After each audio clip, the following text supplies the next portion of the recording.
Vanessa Cole pressed her lips against Damien Draven's mouth like she owned him. That was the first thing Elena saw when she stepped off the elevator into the penthouse. Not her husband pulling away, not surprise crossing his face, but Vanessa's perfectly manicured hand curled around the back of Damien's neck, pulling him closer. And Damien, the man Elena had given 8 years of her life to, standing there in the kitchen he'd had renovated because Elena said she loved morning light, standing there and not stopping it. Elena's hand went to her coat pocket. The ultrasound photo was still there, still warm from where she'd been holding it the entire cab ride over, rehearsing what she was going to say. "We're having twins, Damien. 2 of them." She didn't say it. She didn't say anything. She stood in the doorway of her own home and listened to her best friend and her husband decide her future without her. "The council won't wait past spring," Vanessa was saying, pulling back just enough to speak, her lipstick barely smudged. "Elena's a liability. She doesn't understand this world. She never did. Mira Castellano's daughter is 26. Her father controls the eastern shipping routes, and she's already been briefed on what marriage to you would mean." "I know what it would mean," Damien said. His voice was flat. Not the voice of a man who'd just kissed someone he shouldn't have, the voice of a man running calculations. "Then stop stalling." Vanessa touched his jaw. "Elena is a beautiful mistake you made when you thought you could have a normal life. You can't. You never could." Damien said nothing. That silence was the thing that broke Elena open. If you have ever stood in a room where the people who mattered most to you forgot you existed, leave a comment below with your city and your country. I want to know how far this story has traveled. And if you believe Elena deserved better, hit that like button right now. Subscribe so you don't miss what happens when a woman who has lost everything decides she has nothing left to protect, except 2 lives she hasn't told anyone about yet. Because what Elena does in the next 60 seconds will change every single thing that follows. The ultrasound was dated that morning. 8 weeks, 2 gestational sacs, both measuring on track. The technician had printed 3 copies, and Elena had folded all of them into her coat pocket because she couldn't stop touching them, couldn't stop reminding herself they were real.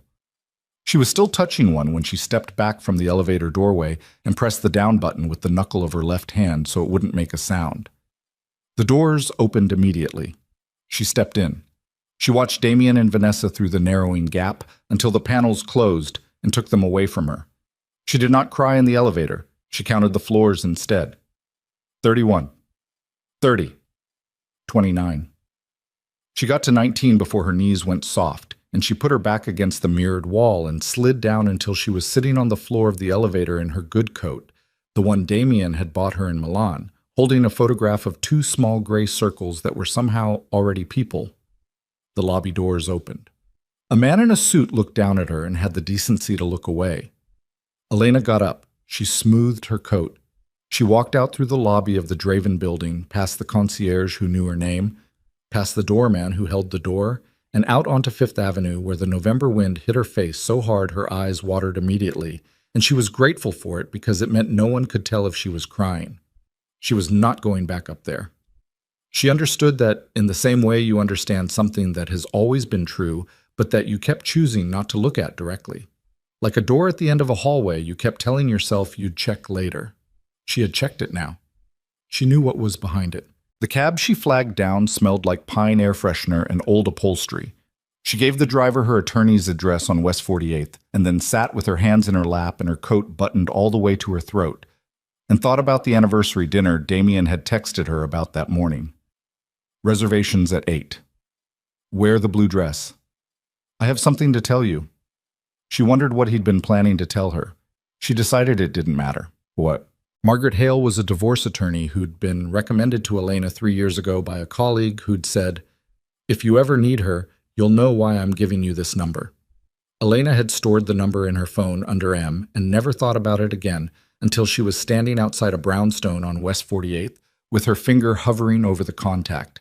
Margaret answered on the second ring. She did not sound surprised. She was not available that evening, but she could clear her 9 o'clock the following morning. She asked one question. "Are you safe right now?" Elena said yes. She wasn't sure that was true, but she said it. She walked to the hotel 3 blocks over. not the kind of hotel she normally stayed in, not somewhere Damien's people would think to look.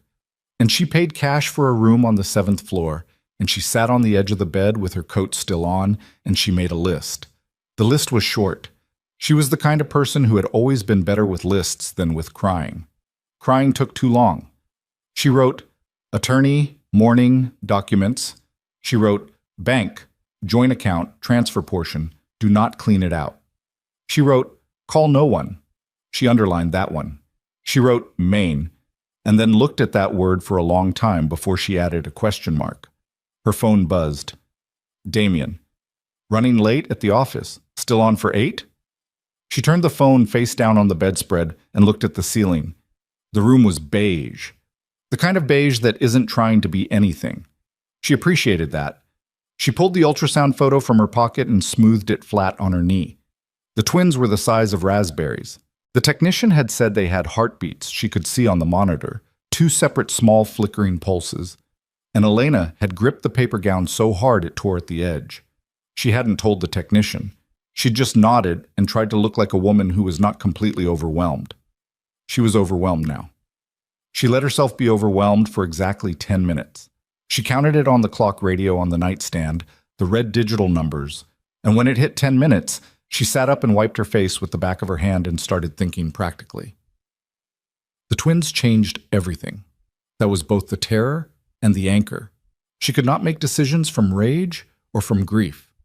She had 2 heartbeats to think about now, 2 small flickering pulses that had nothing to do with Damien's empire or Vanessa's ambitions or the Mafia Council's succession politics. 2 people who needed her to be clear-headed. She would be clear-headed. She put the photo back in her pocket. She ordered soup from room service because she hadn't eaten since morning, and she ate it sitting cross-legged on the bed, and she did not think about the blue dress hanging in her closet at the penthouse, the one Damien had told her to wear. She thought about Maine, about a town she'd driven through once on a road trip before she'd met Damien, a small place on the coast where the houses were old and the people minded their business, and the water was cold enough to clear your head of absolutely everything. She had thought, driving through that town at 24 years old with nothing particular to worry about, I could live there. She hadn't thought about it again until tonight. Margaret Hale's office had the kind of deliberate calm that expensive legal work produces. Good wood, no clutter, degrees on the wall spaced with architectural precision. Margaret herself was in her 50s with gray hair she hadn't bothered to color, and the kind of stillness that came from having heard every version of every bad situation a marriage could produce. She listened to Elena for 11 minutes without interrupting. Then she said, "You didn't confront him." "No." "You didn't take anything from the apartment." "Just what I had with me." Margaret made a note. "The joint account. You said you moved some funds." "A third. I left 2/3. That was restrained of you." "I wasn't trying to hurt him financially." Margaret looked up. "What were you trying to do?" Elena thought about it. "Leave a door I could close cleanly. You understand his attorneys will be considerably more aggressive than you're being. I know what his attorneys are capable of." She did. She'd sat across the dinner table from them. She knew which one took his coffee with 2 sugars, and which one had a daughter at Dalton, and which one had built a second reputation that had nothing to do with the law. She knew exactly what she was stepping into. She said, "I need the filing to be airtight. I need grounds that don't require testimony from me about his business. I saw enough in 8 years to make things very complicated for a lot of people. I don't want to do that. I want a clean exit." Margaret was quiet for a moment. "Irreconcilable differences." "Yes. You're not going to seek discovery on his assets." "No." "Elena." Margaret set down her pen. "You are entitled to a significant settlement." "I know." Elena folded her hands on the desk. "File it the way I'm asking." Another pause. "Is there anything else I should know? Anything that might affect the filing or your safety?" Elena looked at the window behind Margaret's head. The morning light was coming in at a low angle, November light, the kind that made everything look provisional and temporary. "No," she said. She was lying. But she told herself it was the right kind of lie. The kind you tell to protect something that isn't ready to exist in the world yet, something too new, and too fragile to survive being mentioned in a law office while divorce papers were being drafted. She signed what Margaret put in front of her. She shook Margaret's hand. She walked out into the cold. The ring came off on the sidewalk outside Margaret's building. She hadn't planned it. She'd been walking, her breath making small clouds in the air, and her left hand had been in her coat pocket, and her thumb had found the ring the way it always did. The old habit, rubbing the edge of the band when she was thinking hard about something. And before she'd made any conscious decision, her hand was out of her pocket and the ring was between her fingers.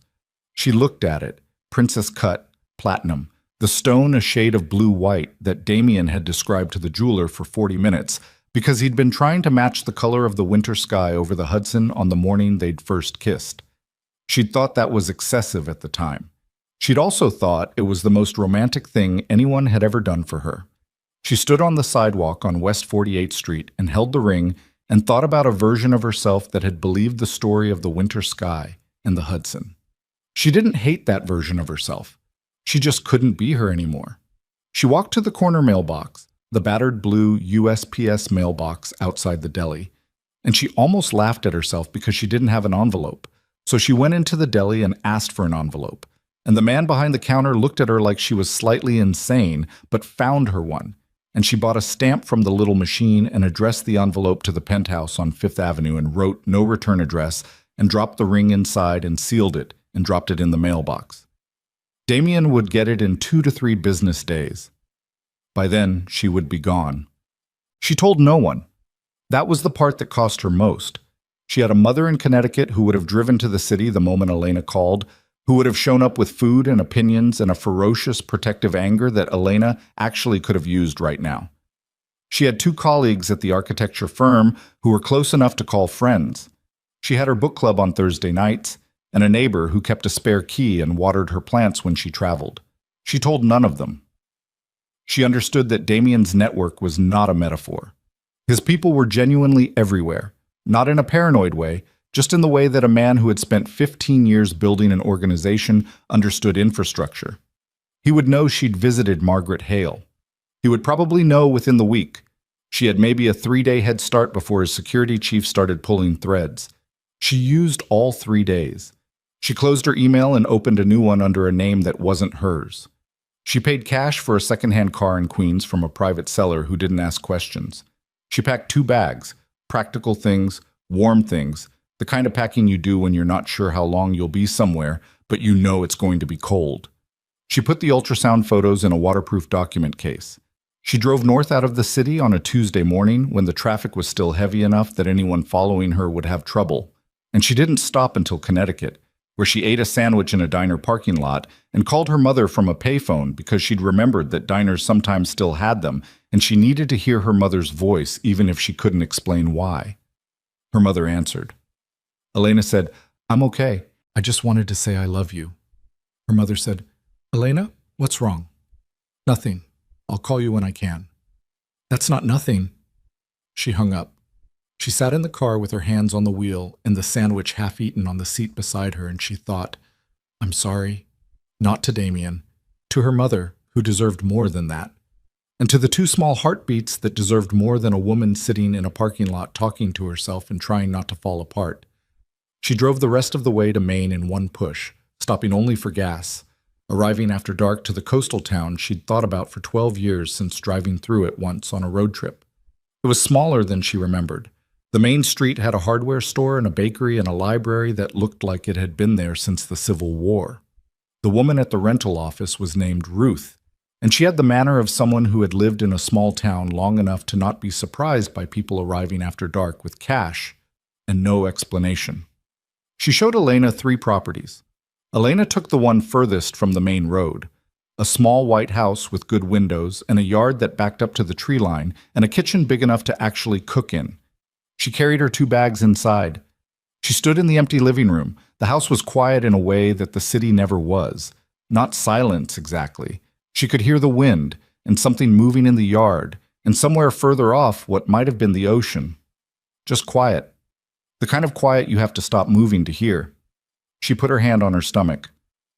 "Okay," she said, to herself or to them, or to no one in particular. "Okay. We're here." She did not know yet how long OK would last. She did not know that within 24 hours of her departure, Damien Draven would return to the penthouse to find it stripped of her presence, not emptied, just missing, the way a room feels when the person who made it real has gone.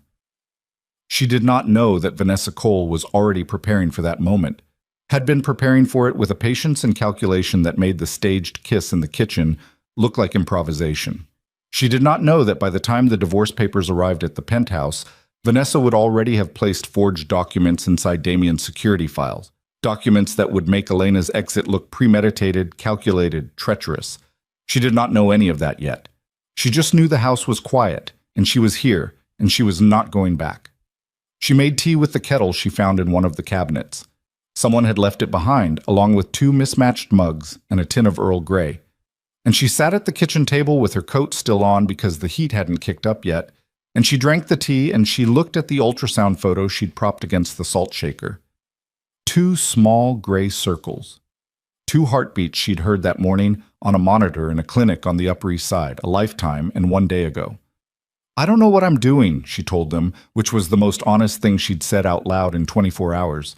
"But I'm going to figure it out." The heat clicked on. The house settled around her. Outside, the Maine coast wind moved through the trees at the edge of the yard, the branches scraping against each other in the dark, a sound like someone whispering in a language just beyond understanding. Elena finished her tea. She washed the mug. She went to bed. She slept, which surprised her, deeply and without dreaming. The way you sleep when your body finally understands that it's the only one in charge now and it has work to do. Damien came home at 9:17. He knew the exact time because he checked his watch on the elevator ride up, calculating whether he still had time to change before the restaurant. They were 12 minutes from the reservation, and Elena was always ready before him, always waiting in the living room with her coat already on, and that particular expression she wore when she was pretending not to be impatient. The elevator opened into the penthouse. The lights were on. The apartment was empty. Not dark empty, not the kind of empty that means someone stepped out for a moment. The kind of empty that has weight to it. He stood in the entrance and felt it before he understood it, the way you feel a change in air pressure before the storm actually arrives. "Elena?" His voice landed flat. No echo, no response, just the sound of the city 31 floors below doing what it always did, indifferent. He walked through the apartment slowly, the way he moved through spaces he wasn't sure were secure, and he noticed things in pieces. Her coat hooks were bare. The reading glasses she kept on the kitchen counter were gone. The photograph she kept on the nightstand showed her and her mother at the Connecticut house, summer light, both of them laughing at something just outside the frame, was gone, and the outline where it had sat was visible in the slight variation of dust. He opened her closet. Gaps. Not emptied. She hadn't taken everything, but the gaps were deliberate. The things she actually wore, the practical things, the warm things. The blue dress was still there, the one he'd told her to wear tonight. He sat on the edge of the bed and looked at the closet for a long time. His phone had 4 missed calls from the restaurant. He didn't call them back. He called Elena instead. It rang 6 times and went to voicemail, and he listened to her recorded voice tell him she couldn't come to the phone right now, and he hung up without leaving a message and called again immediately. 6 rings. Voicemail. He hung up. He called Marcus Webb, his security chief, on the second line.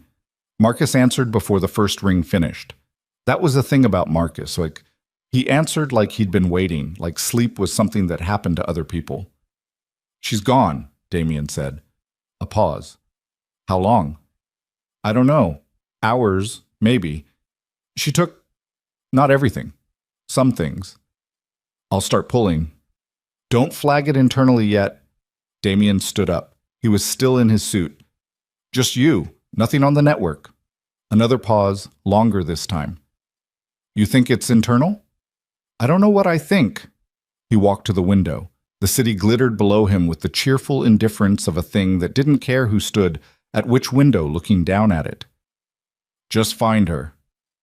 He did not sleep that night. He sat at his desk and worked through the files that always needed working through, the kind of administrative weight that a man in his position never fully escaped, and he drank 2 glasses of scotch slowly, and he did not let himself think about the blue dress hanging in the closet or the empty hook by the door. He had built his entire adult life around the principle that emotion was information, but not instruction. You felt what you felt, you noted it, you did not let it drive. That was how you survived. That was how you kept the people around you alive. He noted that his chest felt like something was sitting on it. He did not let it drive. The divorce papers arrived on Thursday via a courier that Marcus's people traced back to a law office on West 48th.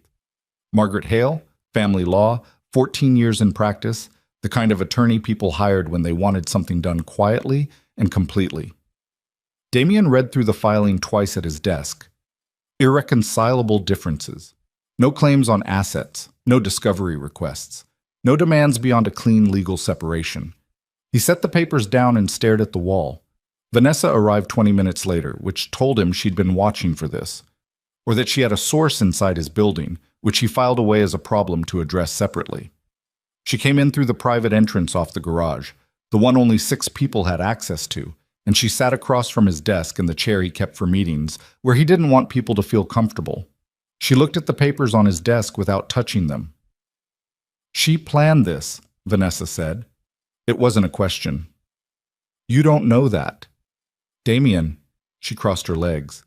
She was wearing gray today, the kind of composed, expensive gray that looked like restraint but wasn't. I've been trying to tell you for months.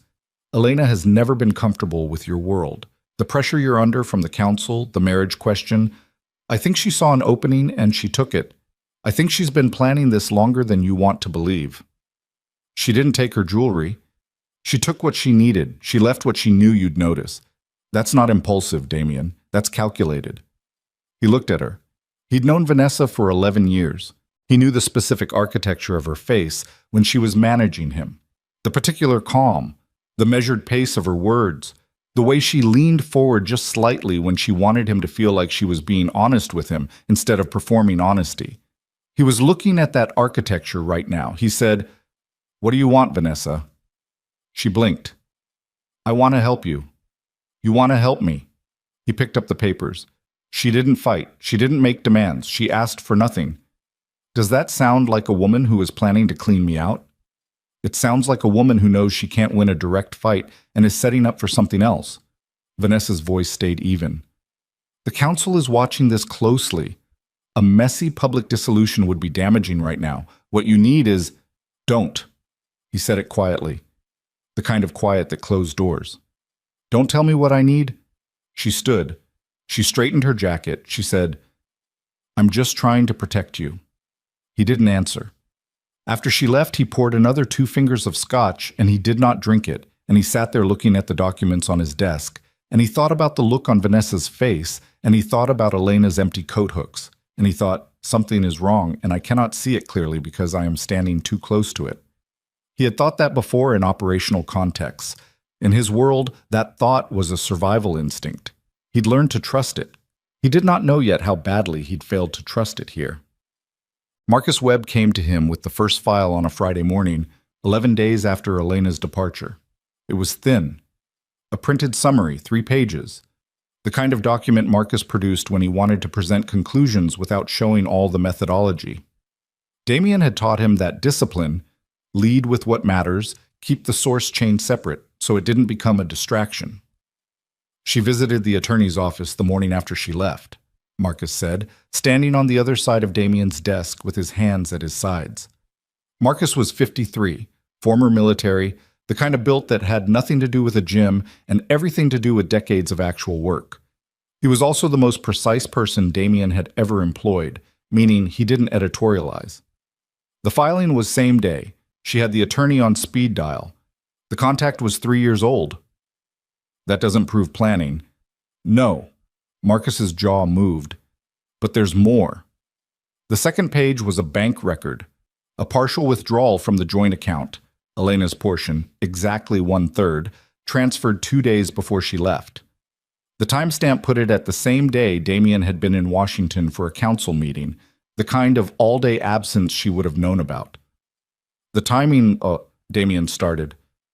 I know how it looks, Marcus said. How does it look? Like she was waiting for a window. Marcus said it flatly. He wasn't making an argument. He was reporting. Damien closed the file. He thought about the 3-year-old attorney contact. He thought about the withdrawal timed to his absence. He thought about the fact that she'd taken exactly the things she needed and left everything that would look like she'd stripped him. He thought about Vanessa saying, "That's not impulsive, that's calculated." He pressed the heels of his hands against his eyes. He had a rule about this kind of convergence. When multiple independent data points started pointing in the same direction, you didn't dismiss it because you didn't like the direction. You followed the data. That was the discipline. He followed it now. He opened the file back up. He did not know, could not have known, because the methodology was exquisite, that the bank records Marcus was showing him had been marginally altered. Not the amounts, not the dates, just the timestamps. Just enough to make the withdrawal look like it had been executed at 2:47 p.m. on the day of his Washington meeting instead of the actual time, which was 9:14 a.m. the day before, when Elena had still believed she was coming to the penthouse that night to tell her husband he was going to be a father. He did not know that the attorney contact in Elena's phone had been 3 years old because a colleague had passed it to her after her own divorce, and Elena had stored it and forgotten it, the way you stored numbers you hoped you'd never need. He did not know that Vanessa Cole had accessed his security system through a contact she'd cultivated for 2 years, specifically for this contingency, and that she'd spent 6 days after Elena's departure placing small, precise, professionally deniable alterations inside the files Marcus was now using to brief him. He just saw what the files showed him. And what the files showed him was a wife who had been preparing to leave him for months. He signed the divorce response that afternoon. His attorneys filed it on Monday. The marriage of Damian Draven and Elena Ashford had a legal end date now, pending the 90-day review period. He told himself it was just paperwork. He told himself it didn't mean anything he hadn't already decided. He was wrong about both things, but he wouldn't know that for a long time. Vanessa moved carefully. That was the thing about her, the thing Damian had always read as loyalty. She didn't rush. She had the patience of someone who understood that timing was architecture, that the right move at the wrong moment was the same as the wrong move. She waited 2 weeks after the divorce filing before she introduced Councilman Reyes's dinner idea. Low-key, she said. Just a small gathering at the Reyes estate in Westchester, key council members, a chance for Damian to demonstrate stability during what everyone knew was a difficult personal period. Mira Castellano would be there. Her father had requested it. Damian said, "I don't need a dinner." Vanessa said, "The council needs to see you functioning." "I am functioning." "You've canceled 3 meetings in 2 weeks, Damian. You've pulled back on the Eastern expansion. Reyes is telling people you're compromised." Reyes says a lot of things. He says them to people whose support you need. She sat down without being invited, which was a thing she'd started doing more often in the past 2 weeks. 1 dinner, 2 hours. Let them see you're not falling apart. He looked at her across the desk. "Are you asking me as a friend?" he said. "Or are you asking me on behalf of whoever told you to arrange this?" Something moved behind her eyes. Fast, like a fish turning underwater, there and then gone. "I'm asking you as someone who has spent 11 years making sure your interests are protected," she said, "the same way I'm protecting them now." He went to the dinner. He stood in the Reyes library with a drink he didn't touch and made the appropriate conversation with the appropriate people. And when Mira Castellano was introduced to him by her father, he shook her hand and said pleasure. And she was 26 and entirely composed, and clearly had been briefed thoroughly on both what this dinner was and what her father wanted it to produce. She was not unpleasant. That almost made it worse. On the drive home, sitting in the back of the car with the privacy partition up, he thought about Elena at 26, not poised in a library, but standing in his office doorway the day they'd met, making an argument about structural load-bearing calculations for a renovation project he'd commissioned, completely unintimidated, referring to him as Mr. Draven with the specific cadence of someone who'd decided to be professional rather than impressed. He'd thought, who is this woman? He'd thought it for 8 years after that. He pressed his fist against his mouth and looked at the highway through the tinted window and thought, find her, you idiot. Just find her. But Marcus's files were sitting on his desk, and the divorce papers were filed, and Vanessa was already talking to Reyes's people about a spring timeline. And Damian had built an entire life around the principle that you don't chase what is already chosen to leave. He had never hated that principle more than he did right now. But Marcus Webb was not a man who brought problems he hadn't already started working on. He came to Damien in the third week of December, 41 days after Elena's departure, and he stood in the doorway of the private office for a moment before he came in and closed the door, which was a tell. Marcus didn't hesitate in doorways unless he was arranging his words carefully. "Talk to me," Damien said. "The bank timestamps." Marcus sat. He set a folder on the desk. "I had them run through an independent verification. Different analyst, no context, just the raw files." Damien opened the folder. "They were altered," Marcus said. "Not the numbers, the metadata. Whoever did it was good. This isn't something you'd catch in a standard review. The actual transfer happened 17 hours earlier than the files indicated." Damien read the verification report. He read it again. "So she didn't time it to my Washington trip," he said. "She couldn't have. The transfer completed before you left." Marcus paused.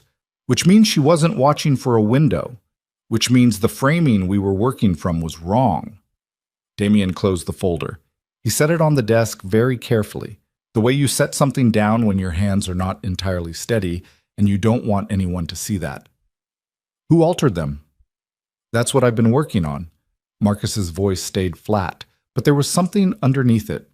Not anger exactly, but the specific tension of a man who has discovered something that changes the shape of everything he thought he was working on. "I need more time, but Damien—" He stopped. "Say it." The access was internal. The modifications required someone inside your security infrastructure. Not many people have that clearance. The silence in the room had texture. "How many?" Damien said. 6. "Are you on the list?" Marcus looked at him steadily. "Yes." "Did you do it?" "No." "I believe you." And he did, immediately, without needing to think about it. Marcus Webb was the most incorruptible man he'd ever employed. Incorruptible not through ideology, but through a deep, almost constitutional aversion to complication. Marcus liked clean operations. Falsified evidence was the opposite of clean. "Cross yourself off the list. Work the other 5. "I'm already working them." "How long?" "A week, maybe 2. "Faster." Marcus stood. He picked up the folder. At the door he paused, again, in the doorway, and said, "If I'm right about what I'm finding, if this goes where I think it goes." He stopped. "Say it, Marcus." Elena didn't leave because she wanted to. The words sat in the room. Damien's jaw was tight enough that he could feel it in his temples. She left because someone made her believe she had to. That's what the timestamps suggest. What else do the timestamps suggest? Marcus was quiet for 3 seconds. That whatever she saw that night, whatever made her walk out of here, it may not have been what it looked like. Damien thought about the penthouse, the empty coat hooks, the ring that had arrived by mail in a plain envelope with no return address, and that he'd been keeping in his desk drawer because he couldn't make himself put it anywhere else. He thought about what it may not have been what it looked like might mean. His chest did the thing again. The pressure, the weight of something that had no name that he was willing to say out loud yet. "Find the source," he said. "Whatever you need. Whatever it costs. Find it." Marcus left. Damien opened his desk drawer and took out the ring and set it on the desk in front of him, the platinum band catching the lamplight, the blue-white stone sitting there small and still and utterly indifferent to everything that had happened since the last time it was worn. He sat with it for a long time. Outside his window, December was dismantling the last of the fall, the trees stripped bare, the city gray and functional in the particular way it got when the holidays were close but hadn't arrived yet. He thought about Elena in Maine. Marcus's preliminary search had narrowed the geography, hadn't found her yet, but had narrowed it. In whatever house she'd found, in whatever version of a life she was constructing without him. He thought about whether she was warm enough. He thought about whether she was eating. He thought about these things and then felt a specific contempt for himself for thinking them, because they were the thoughts of a man who had spent the past 41 days letting Vanessa Cole sit in his office and manage his grief, letting falsified files convince him that the woman he'd loved for 8 years had been running a calculated exit strategy, letting a dinner in Westchester put him in the same room as another woman's daughter and call it practical. He picked up his phone. He did not call Elena. He'd already decided he didn't have the right to do that yet. Not until he knew more, not until he had something to say that wasn't just the noise of his own guilt. He called Vanessa instead. She answered on the third ring, warm, ready, the voice she used when she was expecting the call she'd set up. "Damien, I was just thinking about you. I need you in the office tomorrow," he said. 8 a.m. "Of course. Should I—" "Don't prepare anything," he said. "Just come." A pause, short but real. "Is everything all right?" "I'll see you at 8, he said, and hung up. He set the ring on top of the closed folder. He thought about Marcus's face in the doorway, the specific quality of restraint on a man who had just figured out that the building he was standing in was not structurally sound. He thought about 6 people with the clearance to access his security infrastructure. He thought about 11 years of proximity. He thought about, "I'm just trying to protect you," delivered with perfect steadiness by a woman who had never once flinched under his gaze. Not in 11 years, not until the moment he'd said, "What do you want?" Vanessa, and watched something move behind her eyes like a fish turning under dark water. He had noted it then. He understood it now. The weight on his chest didn't lift. It changed character, shifted from grief into something colder and more purposeful, the kind of thing he recognized from operational contexts, from the moments when a situation clarified from something messy and emotional into something that required precision and patience and the willingness to take it completely apart. He was good at taking things apart.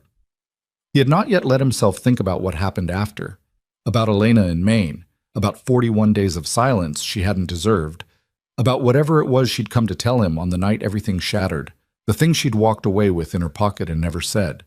He would think about that later. First, he was going to find out exactly how deep this went, and exactly who was in it, and he was going to be methodical, and he was going to be thorough, and he was going to give Marcus the week he'd asked for, even though every instinct in him wanted to move right now.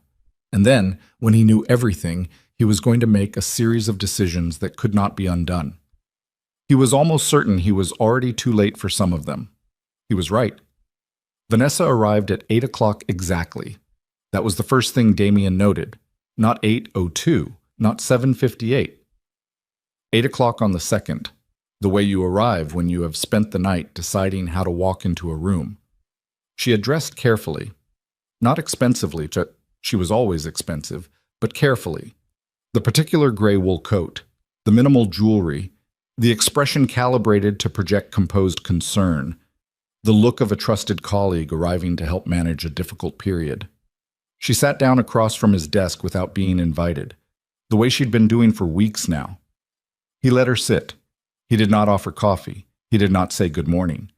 He set a single photograph on the desk between them and turned it to face her and watched her face. The photograph was a still from a security camera in the building's server room. The timestamp read 11:43 p.m., 6 days after Elena's departure. The figure in the frame was wearing a maintenance uniform and a cap pulled low, but the jawline was wrong for maintenance and the posture was wrong. And the hand reaching toward the secondary terminal was wearing a ring that Damien's enhancement team had identified in 3 hours as a piece Vanessa had worn to the Reyes dinner in October. She looked at the photograph for 4 seconds. Then she looked up at him. Her face did not collapse. That was the thing he would remember afterward. She did not collapse. She did not go pale. She did not do any of the things a person does when they are caught and know it. What she did instead was almost worse. She took a breath through her nose, slow and controlled, and her expression shifted from composed concern into something that was almost resignation, except cleaner than resignation, more considered, like a chess player who has just watched the opponent find the move she'd been hoping they'd miss. "How long?" he said. "Does it matter?" "How long, Vanessa?" She looked at the window behind his head. "The council started talking about the succession problem 3 years ago. Reyes brought me in 18 months ago. The Castellano Alliance—" "You went to Reyes." "Reyes came to me." She said it evenly. "I want you to understand the difference." "I don't care about the difference." "You should." She looked back at him. "Reyes would have moved against you regardless. What I did, coming to me first, shaping it, I kept it surgical. I kept you functional. I kept—" You staged the kiss. A pause. Yes. In my kitchen. Yes. You knew she was coming that night. Something shifted in Vanessa's face. Microscopic. The first real crack, and it came there. Not at the accusation of conspiracy, not at the photograph, but there, at the question of the night. We knew you'd called her, the reservation. I thought she'd be at the restaurant by... She came early. His voice was flat as sheet metal. She came to surprise me. I didn't know she'd come early. But she did, and she stood in my doorway and she watched you. He stood up.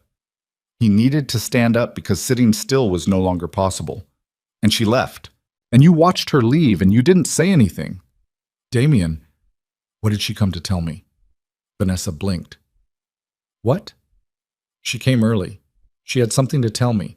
She came in person instead of calling, which she would have done if it were ordinary. What did she come to tell me? I don't know what... Don't. He said it quietly, but the room changed temperature. Don't tell me you don't know. Your people were watching her. You had eyes on this building. What did she come to tell me that night? The silence stretched. Outside, the December city moved through its morning with total indifference. I don't know, Vanessa said, and for the first time since she'd sat down, he thought it might actually be true. Whatever it wasn't in our intelligence. She'd been to a clinic that morning. One of our contacts flagged it, but we didn't have details on the visit. We weren't tracking her medical... A clinic. A private clinic on the Upper East Side. OBGYN practice. The air went out of Damien's lungs. Not dramatically. It didn't knock him back. It didn't make him grab the desk. It was quieter than that. It was the kind of thing that happens to your breathing when a piece of information lands and your body understands it 3 seconds before your mind catches up. An OBGYN clinic. The night she'd come early, the way she'd had something to tell him in person. He sat back down. He sat very still. She was pregnant, he said. It wasn't a question. Vanessa said nothing. Look at me, he said. She looked at him. She was pregnant.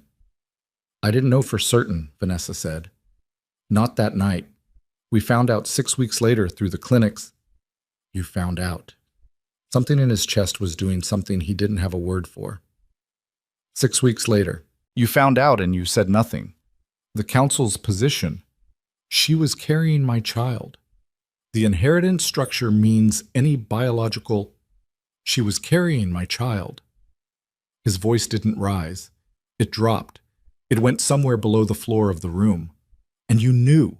And you said nothing. For how long? How long have you known? Damien, listen to me. How long? 7 weeks. We've known for 7 weeks. 7 weeks. Elena had been alone in Maine. Wherever in Maine. Whatever small house she'd found, whatever life she was building with no support and no safety net, for 7 weeks more than she'd needed to be. 7 weeks of a pregnancy she was navigating alone, while Vanessa Cole sat in his office in her gray wool coat and managed his grief and arranged dinners in Westchester. He pressed his knuckles against the surface of the desk, hard enough that the bones complained. How far along? Vanessa hesitated. The clinic records indicated, how far along is she? 8 weeks at time of visit. Vanessa's voice had lost its architecture. Not collapsed. She wasn't capable of collapse, but the calibration was gone. She was just talking now, just answering, which would put her at approximately 7 months. Around there, yes. 7 months. 7 months pregnant, alone. In Maine in December. He stood up again. He walked to the window. He put his hand flat against the cold glass and looked at the city and breathed through his nose the way you breathe when you are trying to prevent something that is happening inside you from becoming something that is visible outside you. He did not entirely succeed. Get out, he said. Damien, the council is not going to... Get out of my building. Get your people out of my building. You have 20 minutes before Marcus starts moving them out himself, and I promise you that will be less comfortable than leaving voluntarily. If you move against Reyes now without a plan... He turned from the window. Whatever was on his face made her stop talking. She had known him for 11 years, and she stopped talking mid-sentence and stood up and picked up her bag and walked to the door. At the door, she stopped. Old habit, maybe. Or something else. She said, "For what it's worth." "Don't," he said. She left. He stood at the window for 4 minutes. He counted them on the clock on the wall, the same way Elena had counted floors in the elevator, though he didn't know that. Then he called Marcus.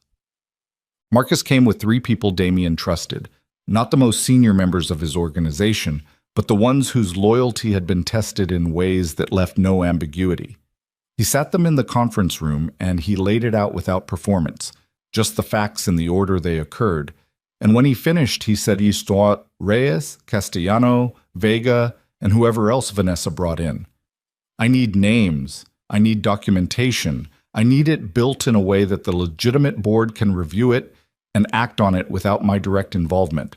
Because if I do this myself, it looks like a power move, and I need it to look like what it actually is." "Which is," said Carver, the youngest of the 3, 29, good with numbers and better with pressure. "A conspiracy against the organization's founding charter." Damien set the server room photograph on the table. "They manipulated the CEO's personal situation to influence succession. That's not internal politics. That's actionable. Build me something I can take to the legitimate board." "Timeline?" Marcus said. 48 hours. No one in the room said that was unreasonable. That was one of the things Damien had always understood about the people he kept close. When he said a thing was necessary, they responded to the necessity, not to the comfort of the task.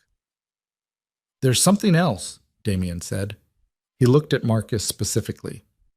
"Elena. She's in Maine. I need a location. I've narrowed it to 2 counties. Give me today." Marcus held his gaze. "Today." "She's 7 months pregnant." He said it without inflection, the way you say a fact that is too large to hold any tone.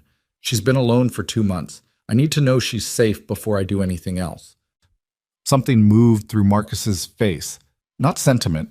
Marcus wasn't built for sentiment, but something that might have been the professional equivalent of it. A recognition of weight. "Understood." They dispersed. Damien went back to his office and sat at his desk and did not look at the ring. He had made a mistake of extraordinary magnitude. He had done it through pride and through the kind of compartmentalization that kept a man functional in his world and slowly destroyed everything adjacent to that world. He had taken Vanessa's architecture at face value because it aligned with the conclusions his pride had already started drawing, because it was easier to believe Elena had planned to leave than to sit with the possibility that she had been pushed. He had believed the files because he'd needed a way to stop feeling what he'd been feeling since he walked into an empty apartment. That was on him. Not on Vanessa, not on Reyes, not on the Mafia Council or the inheritance laws or the Castellano Alliance. The conspiracy was on them. The believing of it was on him. He was going to have to hold both of those things at the same time, and he was going to have to do it without letting the guilt slow him down, because 7 months pregnant in a Maine winter was not an abstraction. He picked up the ring. He held it in his palm. "I'm coming," he said, to the empty office, to the ring, to nobody. "I don't know if it matters, but I'm coming." Marcus had a location by 2 in the afternoon, a rental property in a small coastal town, leased under a name that was 2 steps removed from Elena's but had her patterns in it. The preference for corner lots, the request for proximity to a library, the cash payment that the landlady had mentioned almost apologetically when Marcus's contact had asked about recent rentals by women traveling alone. He texted the address to Damien with a single line. "White House, tree line at the back. She has a car, older model Honda, Maine plates." Damien looked at the address for a long time. He did not leave immediately. He had things to finish first, things that couldn't wait, because the greatest mistake he could make right now was arriving on Elena's doorstep with the mess still uncontained behind him. She was safe at this moment. Marcus's contact had confirmed basic well-being. She was mobile. She was housed. She had been seen at the local clinic for prenatal appointments. Routine. Nothing alarming. She was managing. That was what Marcus's contact had said with the particular brevity of someone reporting good news in a bad context. She's managing. He hated that word. He wanted something better for her than managing. He went back to work. The 48 hours were brutal. He pulled Reyes's financial connections first. That was the cleanest, the most documentable, the kind of thing a legitimate board could hold in its hands without requiring explanation of context that would complicate the legal picture. Reyes had been moving organizational funds through 3 subsidiaries that had no operational justification, siphoning toward accounts in jurisdictions that told a story about where he expected to be living in 18 months. When Carver laid the full accounting on the table at midnight on the second night, even Marcus, who was not easily surprised, sat back in his chair and let out a slow breath. He was planning to be gone before the succession completed, Carver said. This isn't about installing Castellano's daughter. He was planning to take the liquidation and disappear. Which means the council position was a pretext, Marcus said. The council position was a pretext, Damien confirmed. Vanessa gave him the leverage to move against me, and in exchange, he gave her enough runway to position herself as the person managing the transition. She was never going to end up with Reyes. She was going to end up running whatever was left. And Elena. Elena was a variable that had to be removed. If she was pregnant, Damien's voice did the thing again, the going flat. The children would have full inheritance rights. Reyes couldn't liquidate with that claim outstanding. The room was very quiet. She wasn't just betrayed, Marcus said. She was a target. From before she knew about the pregnancy, maybe from before she was pregnant, Carver looked at the document spread across the table with the expression of a man recalculating the nature of the situation he'd agreed to be in. He was 29. He was good with numbers. He was possibly less prepared for the specific weight of this. The board meeting, he said. If we go to the legitimate board with this, Reyes loses his seat, loses his proxy votes, and the 3 council members he controls lose standing simultaneously, Damien said. The financial fraud alone is enough for external legal proceedings. That's their concern, not mine. What I need from the board is a formal resolution removing them from any influence over organizational succession. That's not going to happen quietly, Marcus said. It's not going to happen quietly, Damien agreed, but it's going to happen correctly. I'm not burning this down in a way that leaves smoke for Elena's children to breathe for the next 20 years. He said Elena's children and then caught himself and said nothing to correct it. Marcus noticed. He said nothing. The board meeting happened on a Thursday morning in a room on the 42nd floor with 7 people present and a document package that Carver had spent 36 hours making airtight. Damien presented it without emotion and with complete precision, and he answered every question put to him with the same flat clarity he used in any high-stakes operational context. When it was over and the votes were recorded and the formal removal of Councilman Reyes and his 2 allied members had been entered into the organizational record, Damien shook 4 hands, declined the lunch that was offered, and walked back to his office. He told Marcus to handle Vanessa's formal separation from the organization. He did not want to see her again. He did not want to be in the room when it happened because he did not trust what would be on his face. Marcus said, "And after? I'm going to Maine." "When?" "Tomorrow morning." He paused. "Early." "Damien?" Marcus stopped, which was unusual. "She's 7 months pregnant. She's been alone. Whatever you're planning to say, I don't have a plan for what to say." Marcus looked at him. "That might be the first honest thing you've said about this since it started. Don't push it." Marcus almost smiled. He didn't quite. "Drive safe." The night before he left, Damien sat in the penthouse for the last time. He was not sentimental about objects or spaces as a rule. The apartment was useful. It was positioned correctly. It served its function. But he walked through it that night with a deliberateness that had nothing to do with practicality. He stood in the kitchen where Vanessa had staged her scene with the precision of a director who understood exactly which angle would destroy the most.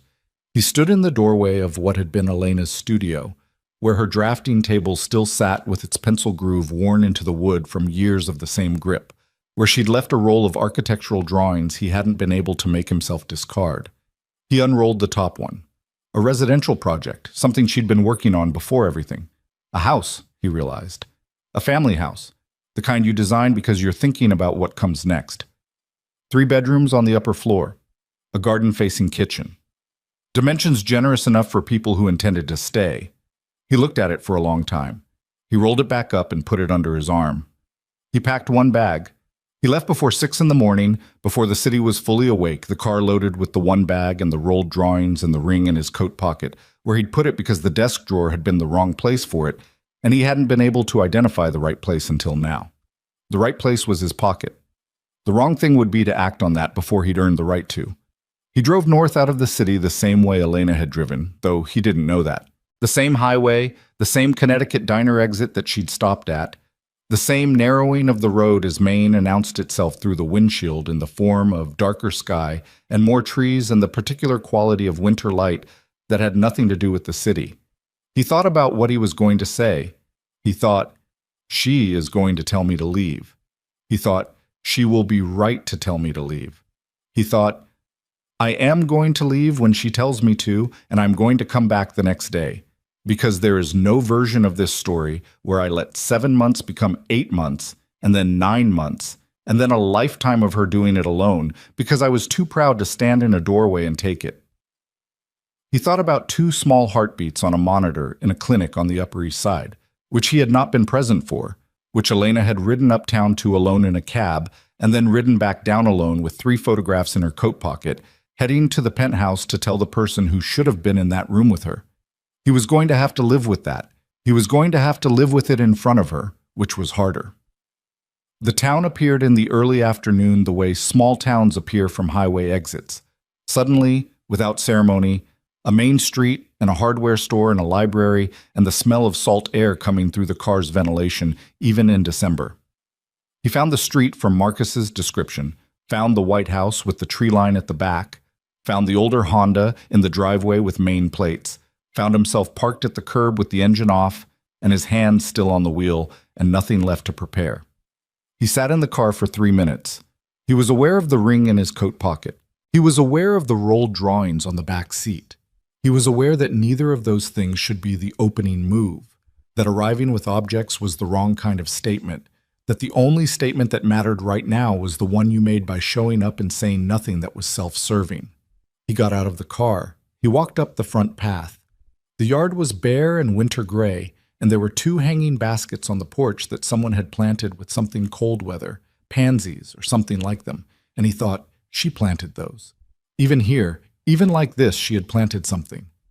He knocked. He heard movement inside, a slow movement, the kind that had weight to it now, the kind that took longer than it used to.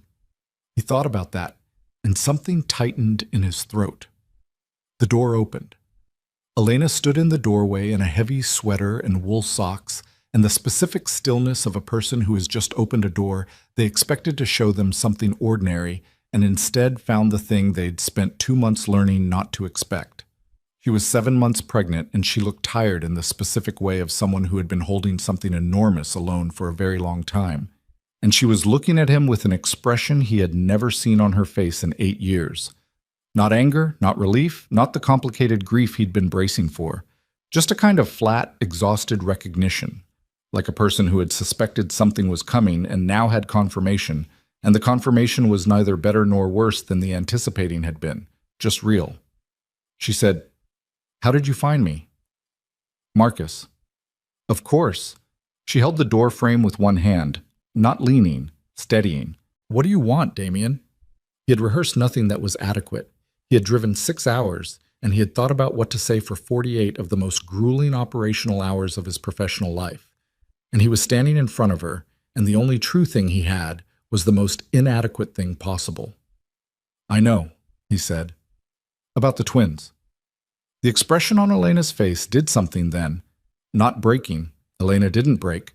She hadn't broken in 2 months, and she wasn't going to break now in her own doorway. But something shifted in it. The specific shift of a person who has been carrying a secret in a place where secrets get very heavy and has just heard it named out loud by someone who was never supposed to know. She looked at him for a long moment. The December wind moved between them. "You should have known 2 months ago," she said. "Yes." "You should have been there when I found out." "Yes." "And you weren't." Her voice was not raised. It was worse than raised. It was the voice of a person who has already finished being angry and arrived somewhere past it, somewhere quieter and more permanent. Because you were in your penthouse with my best friend. It wasn't... He stopped. He had promised himself he would not do this on a doorstep. He had promised himself he would not open with an explanation before he had opened with anything else. You're right, he said. You're completely right. Everything you're thinking right now is correct. She studied him. Then why are you here? Because I should be. He said it without performance. Because I was wrong, and I was late, and I can't fix either of those things. But I can be here now, and I'm going to be here now, whether or not you want that. Something moved across her face that he couldn't read. She shifted her weight, and he watched the effort of it, the physical reality of where she was in the pregnancy. And he had to clench his jaw to keep the thing that was happening in his chest from reaching his face, because this was not the moment for his grief, and he knew it. She said, I'm not forgiving you. I know. I'm not letting you back in. I understand. Then what exactly do you think being here accomplishes? He held her gaze. I don't know yet, but I'm not leaving. Elena looked at him for a long moment, at this man who had broken her in a kitchen in November, and who was now standing in her December doorway in Maine, with no plan and no performance, and for the first time in the 8 years she'd known him, nothing to offer her except the fact of his presence, which was simultaneously the least and the most he had ever given her. She said, You're sleeping on the couch. She stepped back from the door. He walked in. He slept on the couch. It was too short for him by about 6 inches, and the throw blanket Elena left at the end of it smelled like her shampoo, which he recognized from 8 years of the same bottle on the same shelf in the same bathroom, and he lay there in the dark of her main living room staring at the ceiling and listening to the house settle around him and thought, this is what you traded, not the empire, not the organization. This, the ordinary nighttime sounds of a house where someone you love is sleeping down the hall, the way a wooden floor creaks when the temperature drops, the particular silence of a place far enough from any city that silence is actually quiet. He had traded this for pride, for Vanessa's architecture and Marcus's falsified files, and the story he'd needed to believe because the alternative was sitting with what he'd lost. He slept 3 hours, maybe 4. Elena was already in the kitchen when he woke. She moved carefully now, her hand finding the counter automatically as she shifted her weight, and he watched her from the doorway for 2 seconds before she registered him, and he forced himself not to offer help, because she hadn't asked for it. And offering help before you'd been asked was just another way of making yourself the center of something that wasn't about you. She said, Coffee's done. He poured himself a cup and stood at the counter. She sat at the table with both hands around her mug, and the morning light came through the windows the way it did in winter, low and sideways, and she looked tired but not fragile, which told him something about what these months had built in her. You should know, he said, that Reyes and the other 2 council members have been formally removed. Vanessa's separation from the organization was completed yesterday. The forged documents have been identified and pulled from the file system. She looked at him over her mug. You came here to tell me that? I came here because you're 7 months pregnant and alone in December in Maine. I'm telling you that because you deserve to know the full picture. The full picture, she repeated. There was no heat in it, just the flatness of someone tasting a phrase and finding it insufficient. I know it doesn't... Damien, she set down her mug. I understand what you did. I understand you dismantled something that needed dismantling, and I understand it probably cost you. And I don't dismiss that. But I need you to understand something. She looked at him directly, the way she had always been able to look at him, the way that had unnerved him when they first met, and that he'd come to understand was just her. Elena looked at things directly because looking away cost her more. I didn't leave because of a conspiracy. I left because of what I saw with my own eyes before any conspiracy existed in your file system. And dismantling the conspiracy doesn't change what I saw. I know. Do you? Yes. He held her gaze. You saw me standing in our kitchen not pulling away. And you left because you trusted what you saw. And you were right to trust it, even though I would tell you the context was manufactured, because you couldn't have known that, and the image itself was enough. I'm not going to argue with what you saw." Something shifted in her expression. Minuscule. The specific shift of someone who has prepared to defend a position and found that the position isn't being attacked. She looked back at her coffee. "You're staying," she said. Not a question. "For as long as you let me." She nodded, very slightly. "You're buying groceries," she said, "if you're going to be here." "Tell me what you need." She pushed a list across the table. She'd had it ready, which told him she'd thought about this before he woke up, which told him something else about what these months had done to her. She had become practical in ways that had nothing to do with strategy. Just the daily practicality of a woman managing a pregnancy alone, making lists, calculating needs, operating without the luxury of someone to share the weight. He took the list. He went to the store. He came back and put everything away in the right places because he paid attention to where she put things, and when he was done, she was asleep on the couch, with her feet up and a book on her chest, and he took the throw blanket he'd slept under and laid it over her and went and sat in the kitchen and drank another cup of coffee and did not let himself feel anything in particular about the size of what he was trying to earn back. You didn't earn things by feeling the size of them. You earned them by doing the next thing. He washed the dishes. 2 weeks passed with the specific texture of a ceasefire. Not peace, not war, just the careful daily negotiation of two people sharing a small house with a large unresolved thing between them. He slept on the couch. He made breakfast when she wasn't up yet. He drove her to her prenatal appointments and waited in the car because she hadn't invited him in, and he would wait in the car until she did. She was carrying twins, a boy and a girl, she told him on the 4th day without preamble, setting a plate down in front of him at dinner. A boy and a girl, James and Clara. She sat down. "I named them already. You can have opinions about the names, but I'm telling you what they are." "James and Clara," he said. "Yes." "They're good names." She picked up her fork. "I know they are." He almost smiled. He kept it mostly contained. She caught it anyway. She looked at her plate. She almost smiled too. She kept it more contained than he did, and that cost her something, and he saw that, and he did not say anything about it. On the 16th day, she let him come into the clinic. She didn't make an announcement about it. She just didn't tell him to wait in the car, and when she got out, he got out and fell into step beside her, and she walked through the door of the clinic like that was the plan she'd had all along. The midwife was a woman named Dr. Pierce, direct and unhurried, the kind of medical professional who had delivered enough babies in coastal Maine to have developed a serene indifference to the drama people carried into her office. She acknowledged Damien with a nod that communicated nothing about his weeks of car waiting and moved straight into the appointment. The ultrasound showed James first.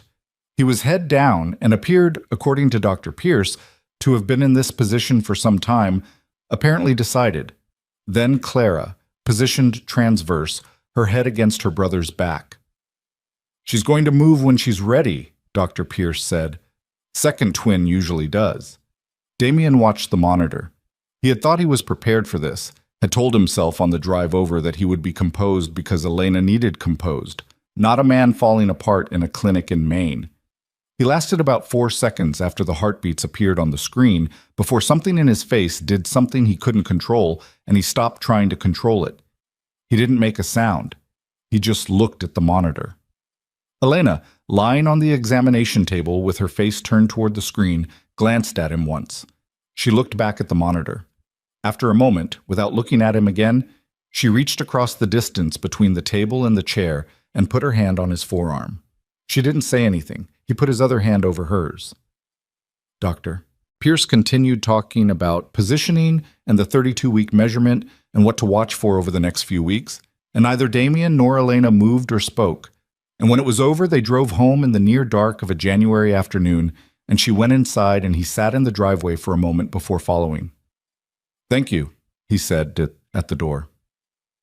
She didn't ask what for. She just nodded and went to the kitchen and started making dinner, and he set the table without being asked, and they ate together in the kitchen with the winter pressing against the windows, and neither of them said anything about the clinic or the monitor or the fact that she'd reached across and touched his arm.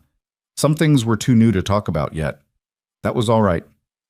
It was a Thursday night in late January when everything accelerated. He was in the kitchen at 11:15, unable to sleep in the way he often couldn't sleep now. Not the old insomnia of an operational mind, but something more specific, the low-frequency alertness of someone waiting for something they couldn't name. He heard her. Not a cry. More like a sharp exhale, the sound of a person who has been startled by their own body. Then silence. Then her voice from the hallway. Damien? The way she said his name, just 2 syllables, completely flat, but with something underneath them that moved him out of the kitchen before he'd consciously decided to move. She was standing in the hallway in her nightclothes with one hand on the wall and the other on her stomach, and her face had the specific quality of a person who is not panicking, because panic is a luxury, and they have already moved past it into something more functional and more frightening.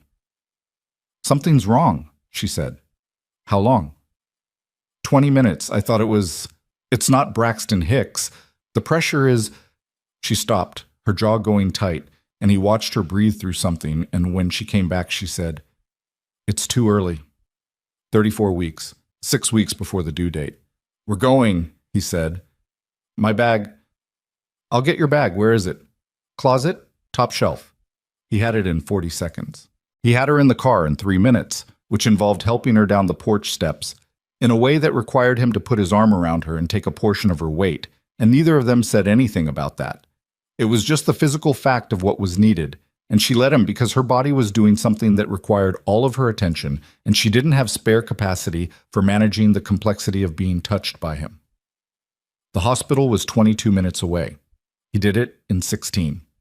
She did not tell him to slow down, and she did not make a sound except for 2 more of those contained exhales at whatever was happening. And he drove with one hand and kept the other on the armrest between them, palm up, and she did not take it, but she did not move away from it either. Dr. Pierce met them in labor and delivery with an expression that told him she had received the call and had moved quickly and was now in the specific mode of medical professionals when a situation has declared its own urgency.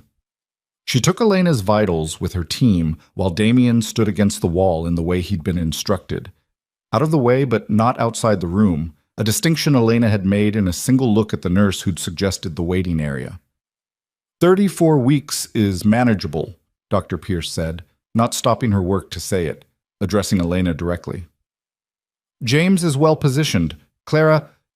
She looked at the monitor. Her voice stayed even. Clara has moved. She's no longer transverse. Is that good? Elena said. It's what we're working with. Which was not quite an answer. The next 2 hours were the longest of Damien's life, and he had lived a life that contained a significant quantity of long hours. He stood where he'd been put, in the left corner near the window where he could see Elena's face and the monitors both, and he watched. That was all he could do. He had spent 15 years building an organization on the principle that every problem had a solution if you had enough leverage and enough intelligence and enough will to apply them correctly. He had never before stood in a room where his leverage was 0 and his intelligence was useless and his will had nowhere to go. Elena labored with the same specific stubbornness she brought to every difficult thing, which meant she did not yell and did not complain and only told the medical team what they asked her directly, and she breathed the way doctor. Pierce's nurse coached her, and she kept her eyes open, and when she reached a point that was beyond what she could navigate, with composure, she turned her head and found Damien's eyes and held them. He did not look away. He crossed the room. No one told him not to. He took her hand and she gripped it hard with the strength of someone who has been doing this alone for a long time and has just reached the limit of alone. And he held on. James arrived at 2:41 a.m. He was small, 5 pounds, 3 ounces, and he was loud about the indignity of it, and the sound of him filled the room, and Elena made a sound that Damien had never heard from her before, something that had no name, and he was still holding her hand. Then the monitors changed. Dr. Pierce's voice shifted. Not louder, just faster. The nurses moved with the specific efficiency of people responding to something they had trained for and hoped not to use. Damien heard the words cord compression and fetal heart rate and we need to move, and he understood approximately half of the clinical content and 100% of the emotional content, which was Clara was in trouble. Elena understood it all. Go, she said to Dr. Pierce. Do what you need. I need you to... I know. Go. They moved. The room reorganized around Clara's crisis with a speed that left no space for anything else, and Damien was displaced to the edge again, holding James. Someone had put James in his arms in the reorganization, wrapped and warm and astonishingly present, this small, furious person. And he stood there with his son in his arms, watching the team work on his daughter, and he thought very clearly, if she doesn't make it, I will not survive it. Not dramatically, not as a performance of grief. Just as a fact, the way facts land when you are standing in a delivery room at 3 a.m. with your son in your arms and your daughter's heartbeat on a monitor that is doing things you do not understand, and you are aware for the first time in your life that you are entirely powerless, that there is nothing in your history or your resources or your particular brand of controlled ruthlessness that is relevant to this moment. The monitor steadied. It took 4 minutes. He counted them, the digital clock on the wall, the same way Elena had counted floors in an elevator 2 months ago, though he didn't know that. And then the monitor steadied, and Dr. Pierce said something to her team in a tone that had a different quality in it, and Clara arrived at 3:09 a.m., 4 pounds 11 ounces, furious in her own quieter way, her cries smaller than her brother's but present, completely present, filling the space it needed to fill. Damien's knees did something. He locked them. He stood. He looked at Elena. She was looking at him already, exhausted beyond any exhaustion he had words for, her hair dark with sweat against the pillow, her eyes bright with something that was either tears or the specific light of a person who has just come through something and is still processing that they're on the other side of it. He walked to her. He still had James. He sat in the chair beside her bed, and he held James so she could see both of them. And when the nurse brought Clara and laid her in Elena's arms, Elena looked down at her daughter for a long moment, and then she looked up at Damien. She said, "She's okay." "She's okay," he confirmed.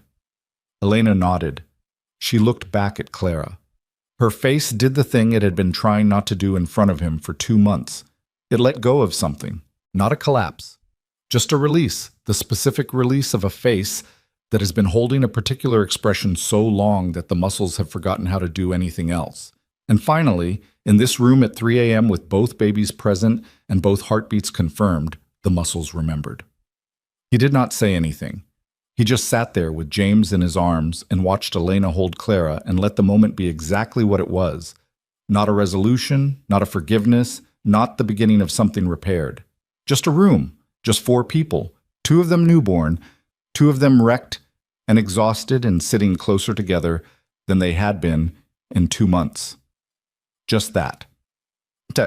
By 6 in the morning, the babies were in the NICU for observation, standard procedure for early twins, and Elena was in a room on the maternity floor and Damien was in a chair beside her bed, and she was asleep almost before the nurses finished their last check.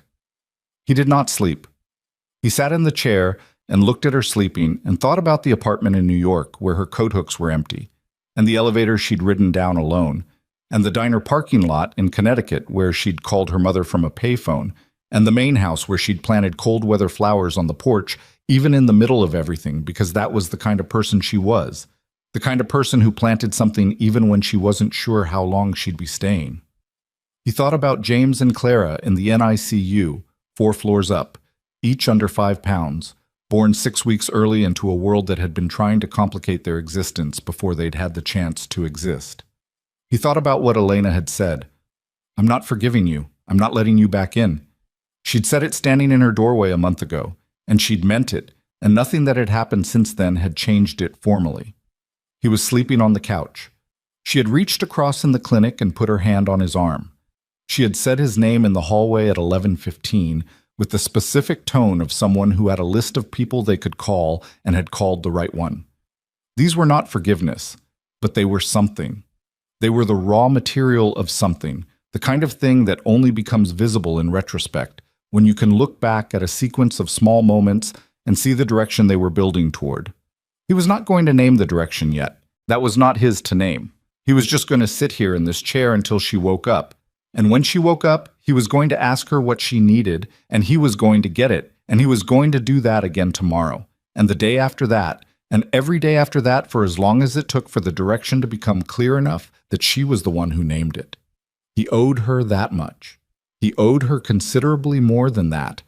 But that was where you started, with what you could do right now, in this chair, in this room, while the Maine winter pressed against the window, and his daughter breathed in the NICU 4 floors up, and his son slept beside her, and the woman he had failed most profoundly in his adult life slept 6 feet away with the specific exhaustion of someone who had just done the hardest thing she'd ever done, largely because she'd had no other choice, and had done it without breaking.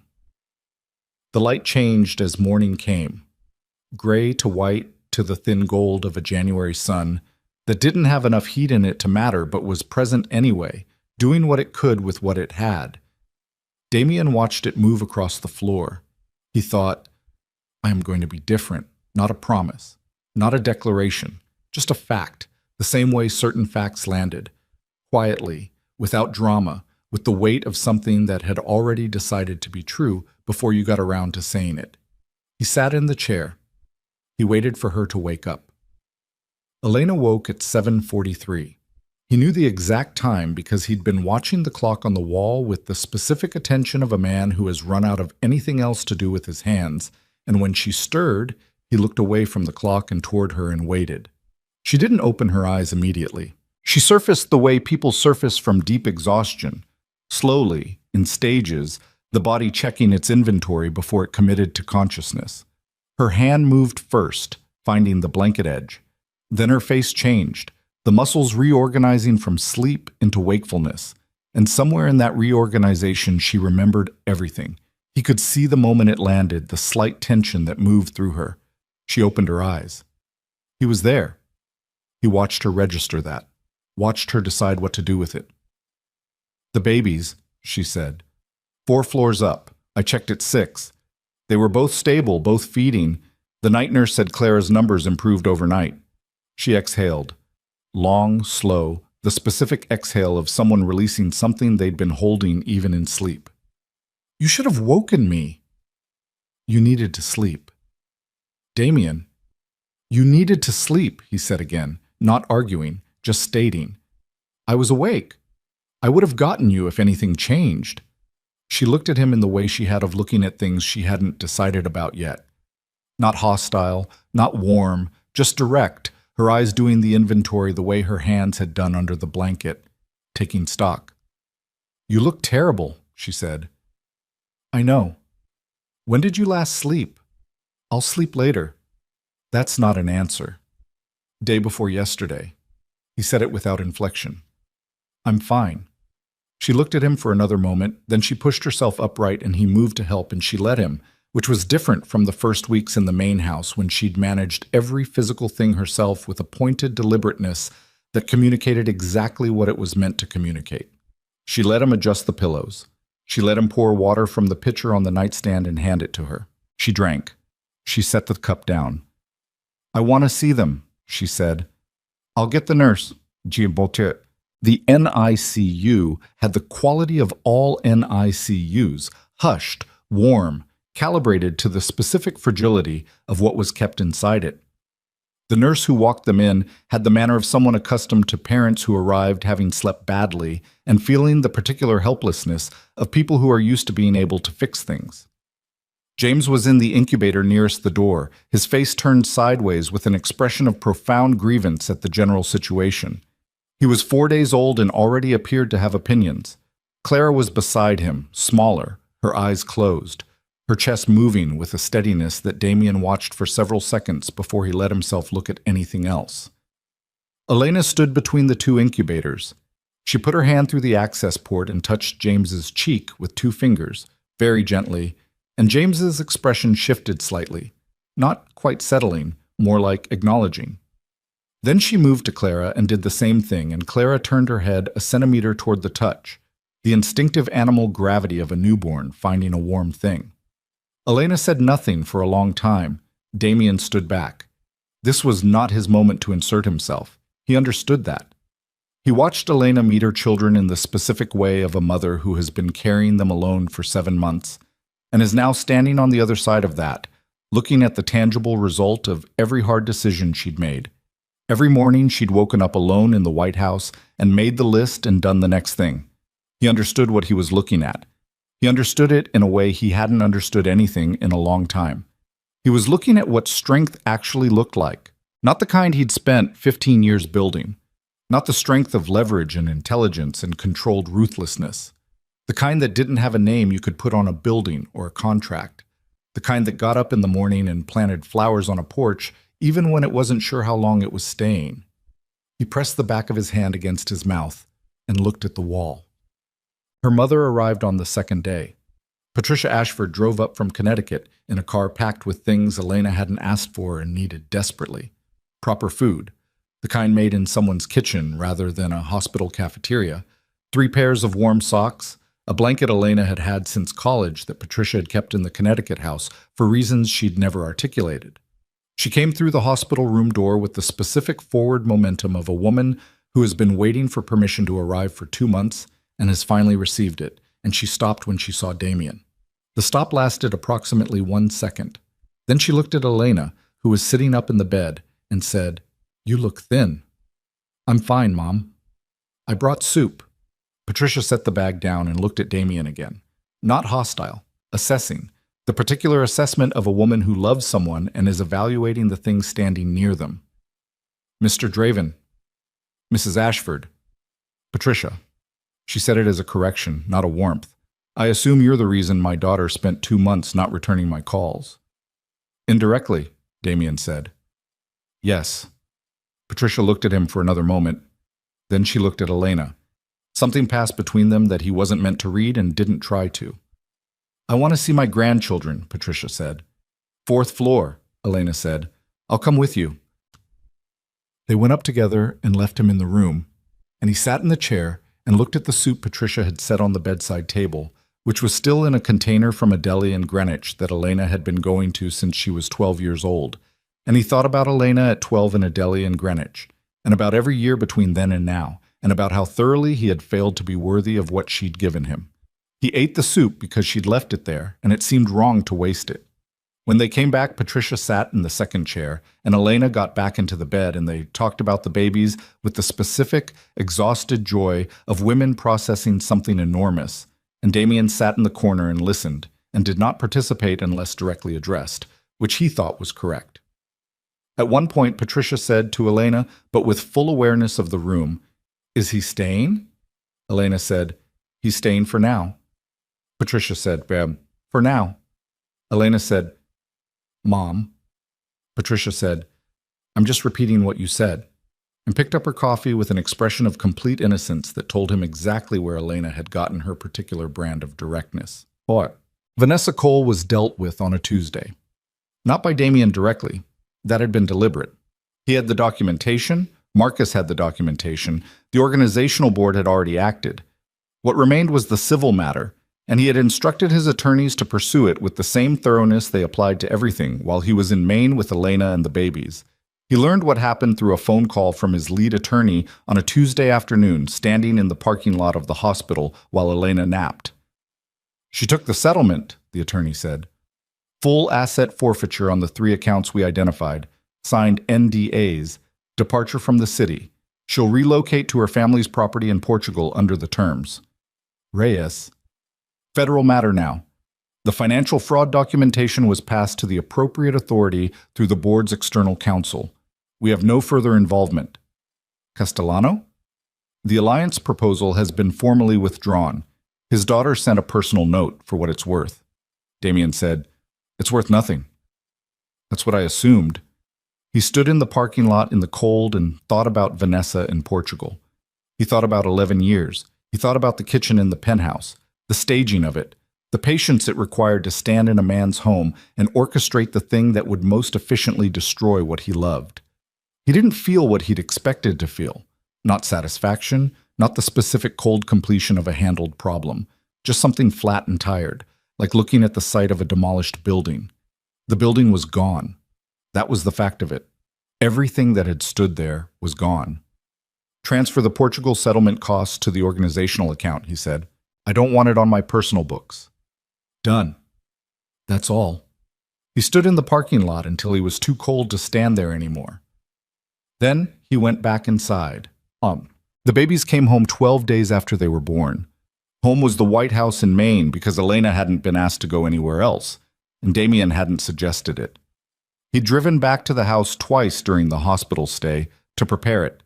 A second trip that Elena didn't know about, where he'd spent a day assembling the cribs that had been delivered, setting up the changing area, making the second bedroom into something that was ready rather than just emptied. When Elena walked into the second bedroom for the first time and saw it, she stopped in the doorway. He waited. She said, "You did this?" "Marcus sent the delivery.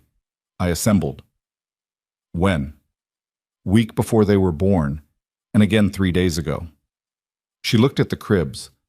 Side by side, the way she'd mentioned once, briefly, that she'd read twin siblings did better when they could hear each other breathing.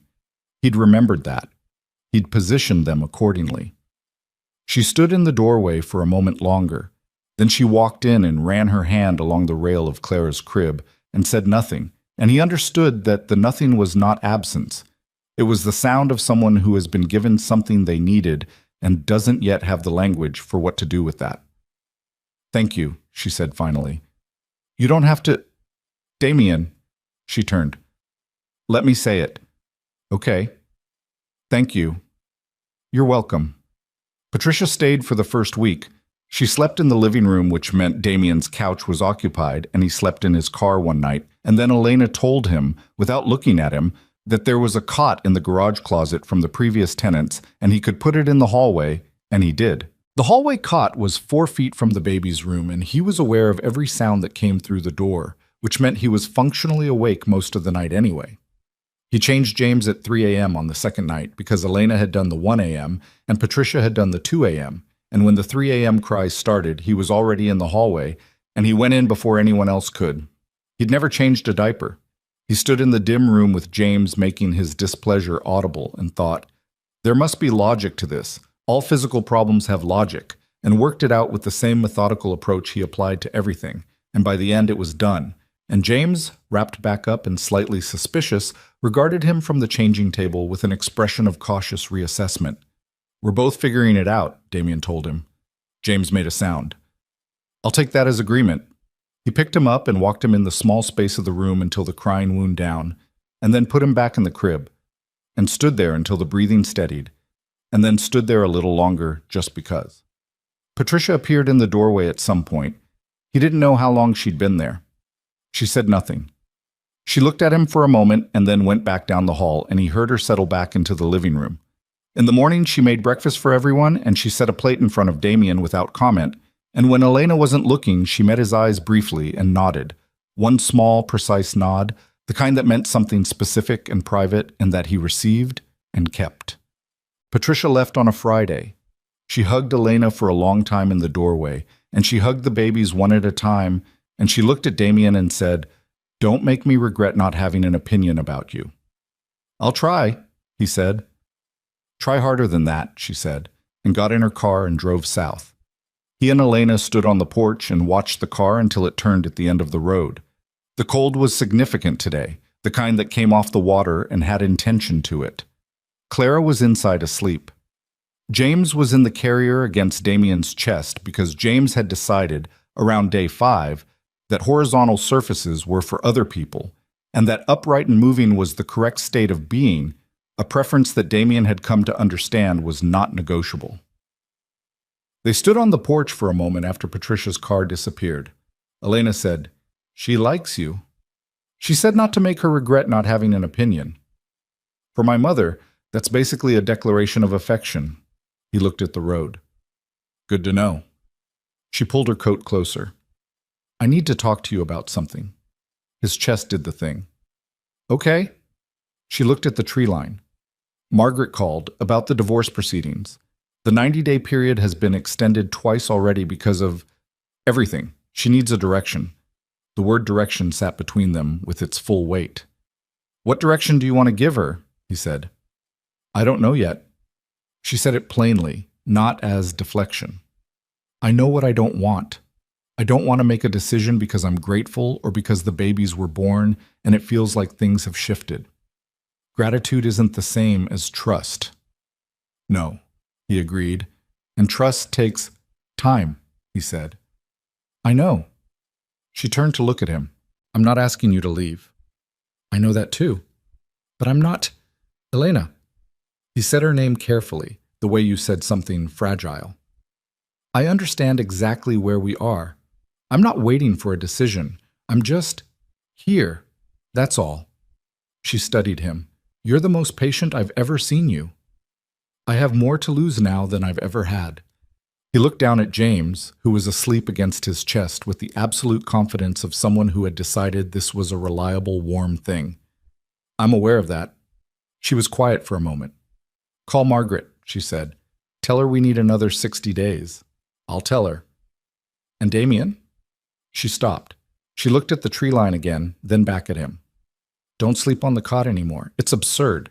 You're 6 feet tall and it's a cot. Where do you suggest? I have a couch, she said. An actual couch. In the living room. That fits a person. I know. I slept on it for 2 weeks. Well, you can sleep on it again. She went back inside, pulling the door and leaving it open behind her, meaning he was expected to follow. He followed. The weeks that followed had a texture he hadn't expected. Not warmth exactly, not the warmth of before. Nothing was going to be the warmth of before, and he'd stopped hoping for that, had made his peace with the fact that what he was building was a different thing entirely, something with different dimensions, earned in different currency. But something. A working arrangement that had the ordinary friction of 2 people managing 2 infants and a household and the accumulated weight of everything that had happened. And that friction was real and sometimes difficult and occasionally sharp. And it was infinitely preferable to the alternative. He cooked because cooking was something concrete he could do, and because Elena was still recovering, and because James had identified him as an acceptable sleeping surface, which meant he was often stationary for 20 to 40-minute stretches during the day, and there was nothing to do during those stretches except think. And thinking too much in one direction wasn't useful, so cooking from scratch had become his form of not thinking. Elena came into the kitchen one afternoon while he was working through something complicated involving leaks, and found him with a knife in one hand and reading glasses he'd finally admitted he needed on his face, squinting at a recipe on his phone. She stopped. What? He said, not looking up. Nothing, she said. He looked up. She had an expression he hadn't seen on her face, and he couldn't remember the last time he'd seen that expression. Something between amusement and something softer. Reading glasses, she said. I'm 41. I know how old you are. I've needed them for 2 years. I was too proud, she said. I was going to say stubborn. Same thing, she said, and went to the refrigerator, and he could hear in the quality of the silence she produced that she was containing a smile, and he looked back at his leaks and contained one himself. These were the moments, not the large ones, not the clinic or the delivery room or the porch conversation about Margaret. The small ones, the reading glasses, the 3 a.m. diaper.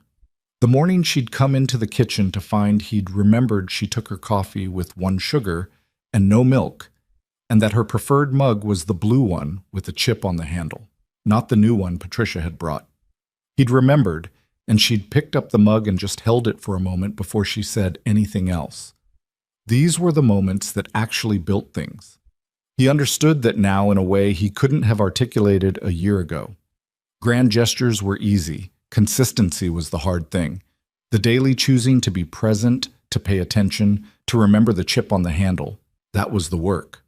That was the thing that either happened or didn't, and you couldn't perform it because the performance fell apart after a week, and what was left was either the truth or the absence of it. He was trying to be the truth.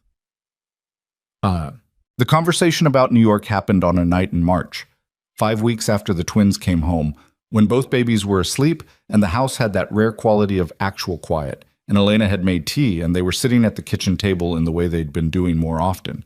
Not because anything had been agreed to, but because the kitchen table was where the evenings tended to end up.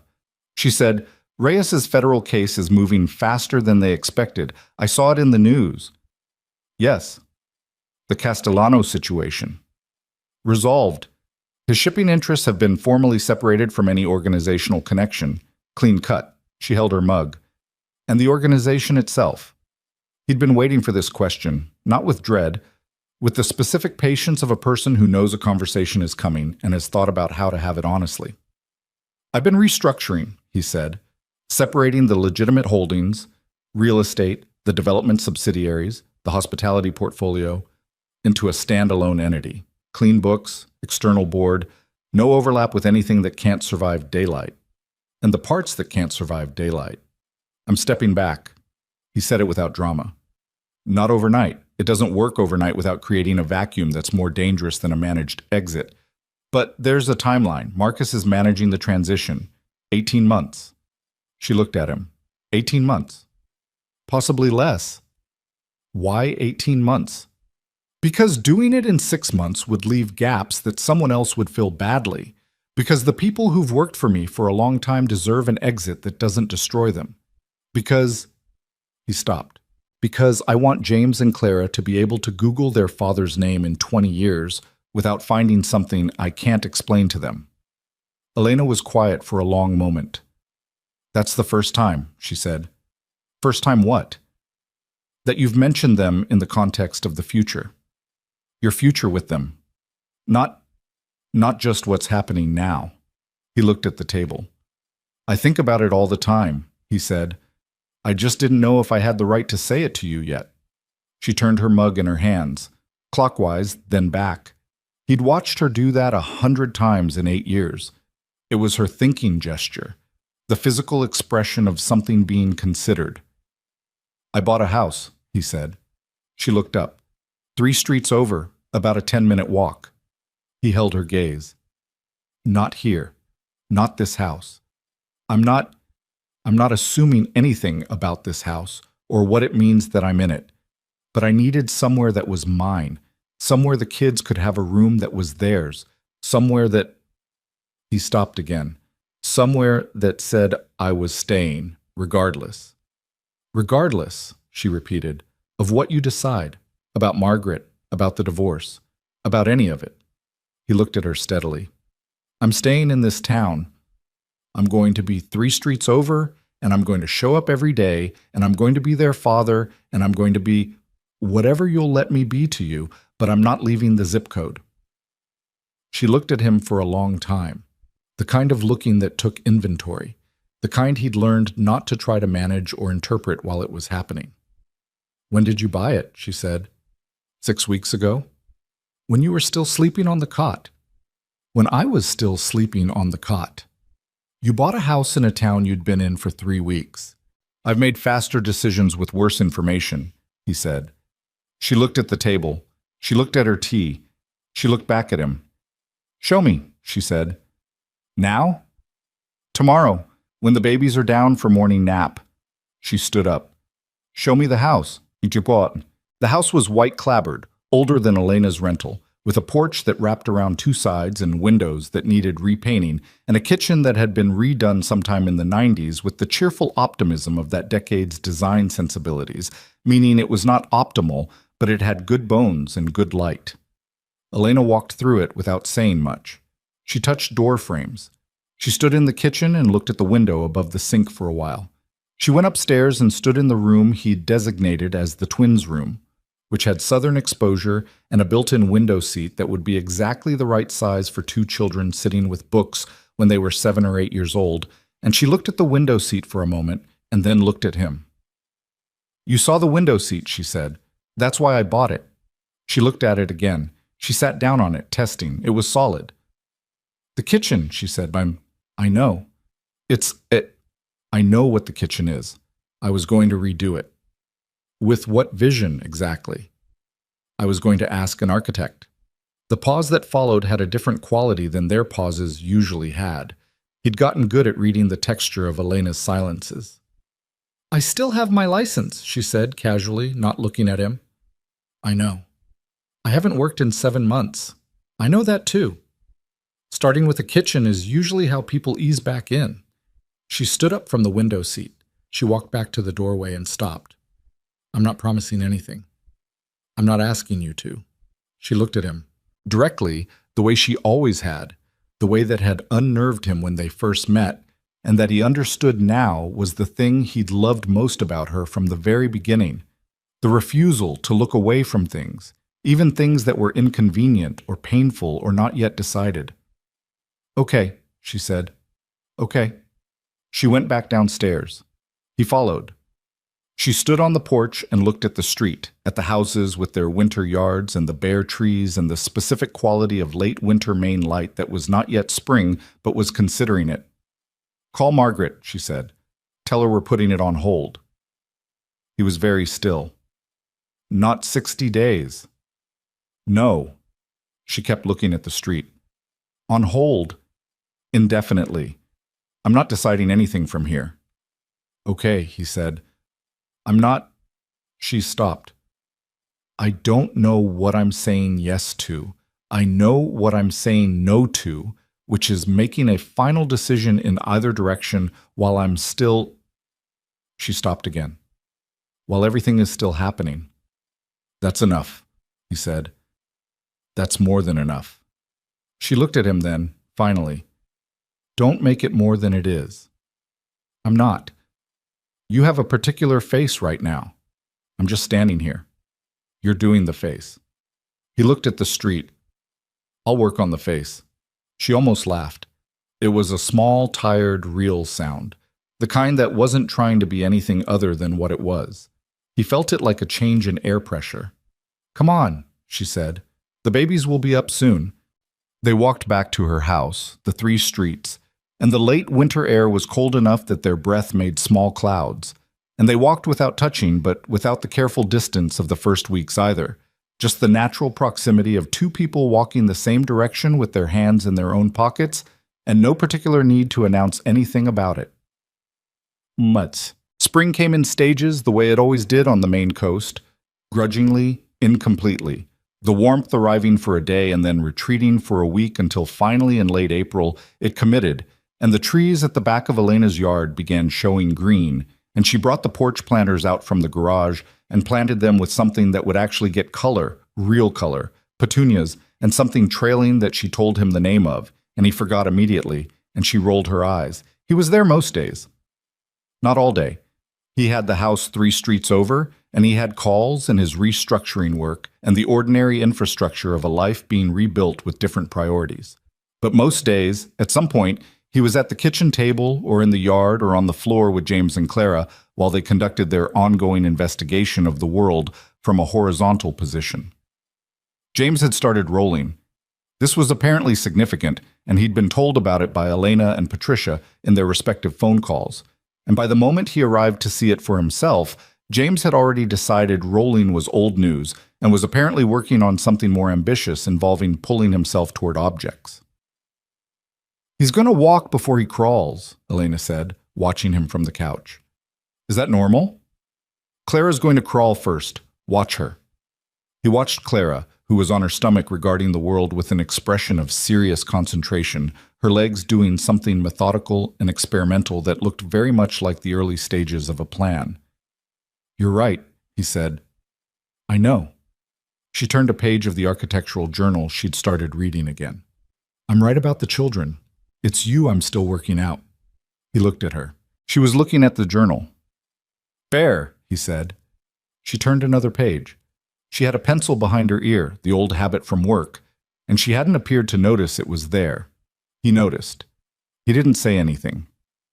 "The kitchen design," she said, "for the house. I've been thinking about it." "You don't have to—" "I want to." She said it simply. "I have thoughts, and I want to see if you'll actually trust someone else's architectural judgment, or if you'll be insufferable about it." "I'll defer entirely," he said. "You won't." "I'll defer on most things." "That I believe." She turned another page. "I'll draw something up." He looked at the ceiling. He thought, do not make too much of this. He thought, just let it be what it is. He was getting better at that. Not good. Better. Dude. The summer arrived and the coastal town became briefly, cheerfully noisy, with people who'd driven up from the cities, and Elena acquired a jogging stroller that held 2 and started using it in the mornings when the air was still cool.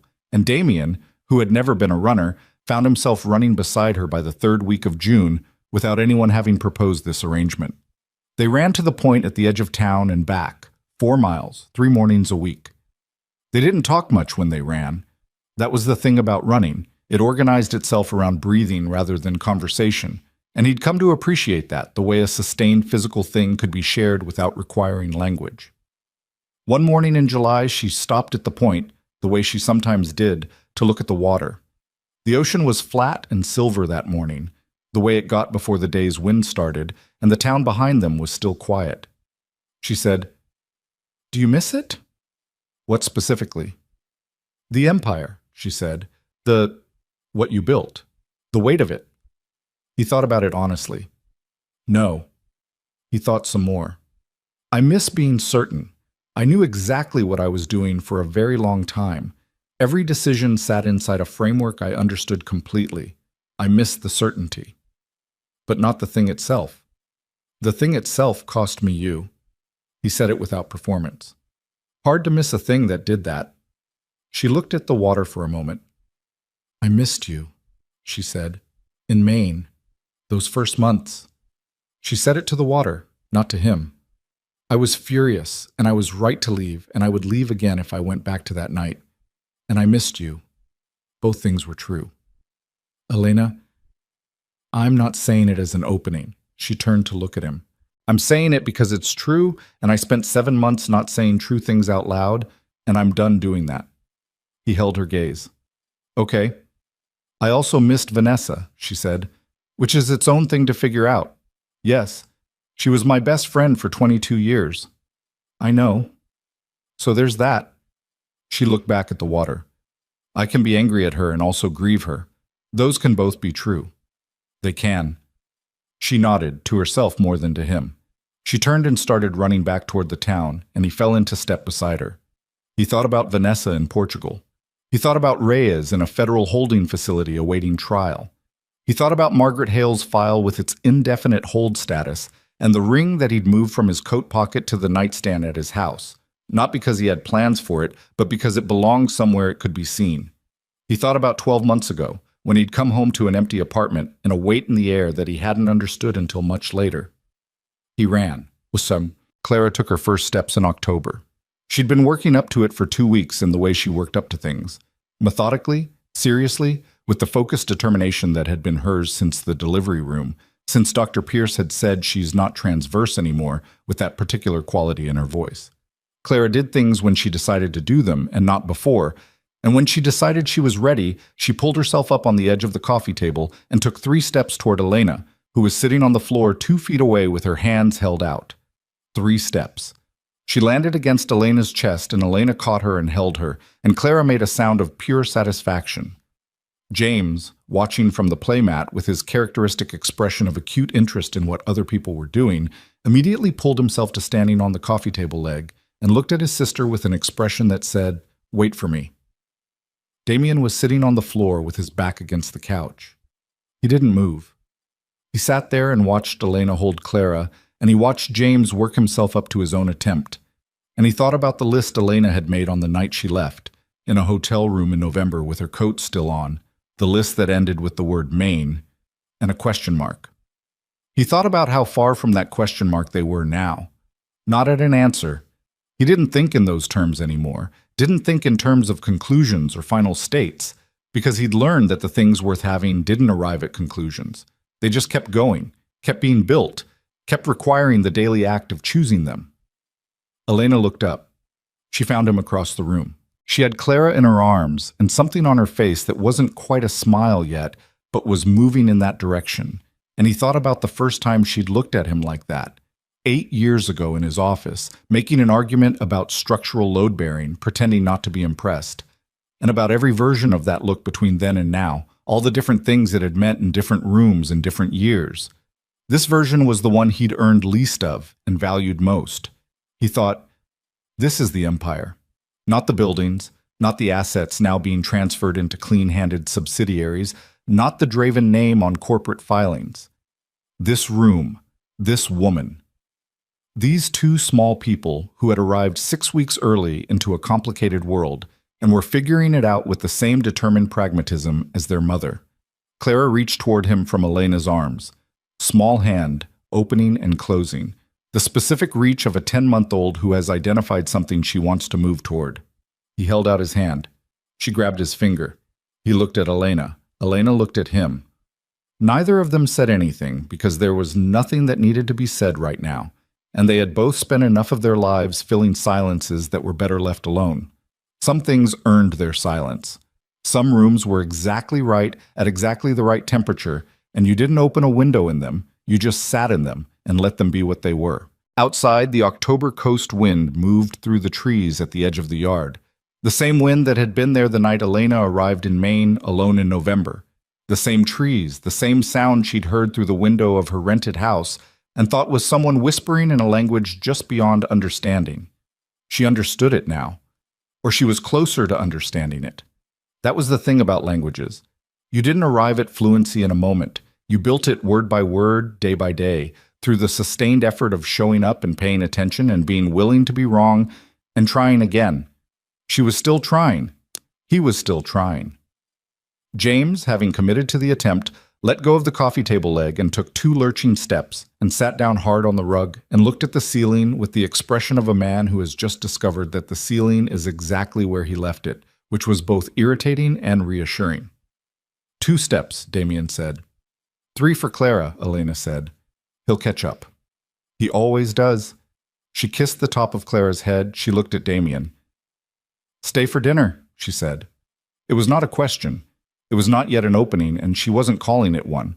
It was just what it was, an invitation to a kitchen table at the end of an October afternoon in a small Maine town, which was both the smallest possible thing and the largest one Damien Draven had been offered in a year. Okay, he said.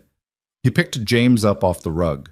James regarded him with his father's eyes and his mother's expression and the particular uncomplicated confidence of a 10-month-old who had just tried something and failed and was already planning the next attempt.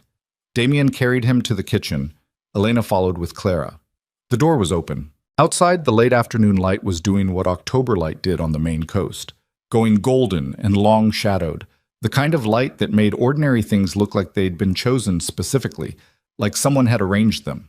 The trees, the yard, the cold-weather flowers Elena had planted in the porch planters in April that had finally, by this late in the season, gone to seed.